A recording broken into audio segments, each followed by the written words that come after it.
আমি যেহেতু নানান রকম স্ট্রিট ফুড খেতে ভীষণই ভালোবাসি, তাই সেদিন হঠাৎ করে আমরা চলে গেলাম পাঁচবিবি স্টেশন বাজারে।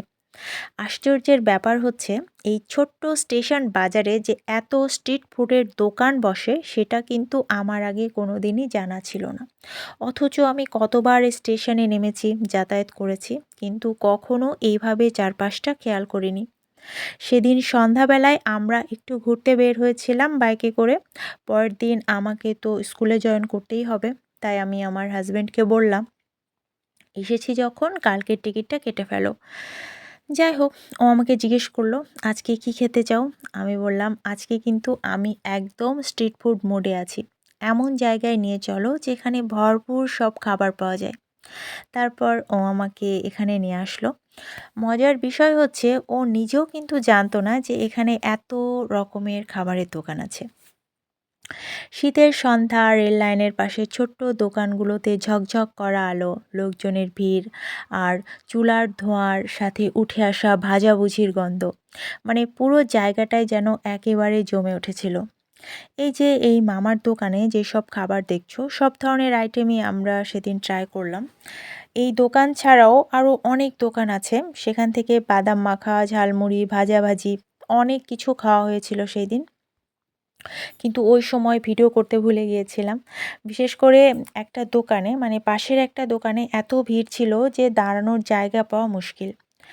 আর এই শীতে এই প্রথম ভাপা পিঠা খাওয়া আমাদের। পিঠা ছিল মোটামুটি ভালোই, আর তার সাথে ঝাল ধনে চাটনি, খুব ঝাল ছিল, আর বাদাম চাটনি একেবারে, মানে আমাদের কাছে সেটা পারফেক্ট কম্বিনেশন মনে হয়েছিল। খাবার খাওয়ার পর আমরা গেলাম চা খেতে। ও দুধ চা নিল আর আমি লাল চা নিলাম। ওখানকার এক স্টলে পাওয়া যায় কয়েক লেয়ারের স্পেশাল চা, মানে ওই দোকানটাতেই, যেই দোকানটাতে আমরা চা খেলাম। তারপর যখন নর্মাল চা আমরা খাওয়া শেষ, তারপর দোকানদার বলছে যে আগে বললে তো আপনাদের লেয়ার চা বানিয়ে দিতাম। তখন আমরা হেসে বললাম, তাহলে পরের বার অবশ্যই এসে আপনাদের লেয়ার চাটা খাবো, ভিডিও করব। উনিও বললেন, হ্যাঁ হ্যাঁ, ভিডিও করে ছেড়ে দিবেন। যাই হোক, একটা জিনিস লক্ষ্য করার মতো, এই বাজারে আসলে নেই এমন কিন্তু কোনো জিনিস নেই। ফল বলো, সবজি বলো, নানান ভাজাভাজি, ঠেলা দোকান, মিষ্টি, পিঠাপুলি সব একসাথে। ছোট্ট জায়গা কিন্তু প্রাণটা একেবারে ভরে যাওয়ার মতো। পরের দিন যেহেতু আমাকে অ্যাটেন্ড করতে হবে স্কুলে, তাই টিকিটও কাটা হয়ে গেল, আর সেদিনের মতো জমজমাট স্ট্রিট ফুডের অভিজ্ঞতাও হয়ে গেল।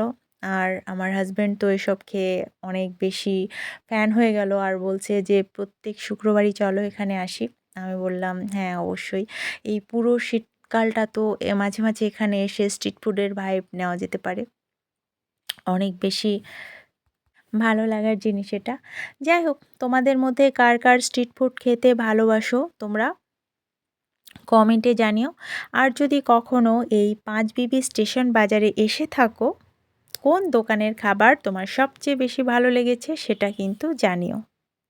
কথা হচ্ছে পরের কোনো একটা ভিডিওতে, সে পর্যন্ত অনেক ভালো থেকো, পজিটিভ থেকো। Love you all. এই তো এভাবে ঘুরতে ঘুরতে আমাদের প্রায় রাত 9টা বেজে গিয়েছিল, তারপর আমরা বাড়ি ফিরে গিয়েছিলাম।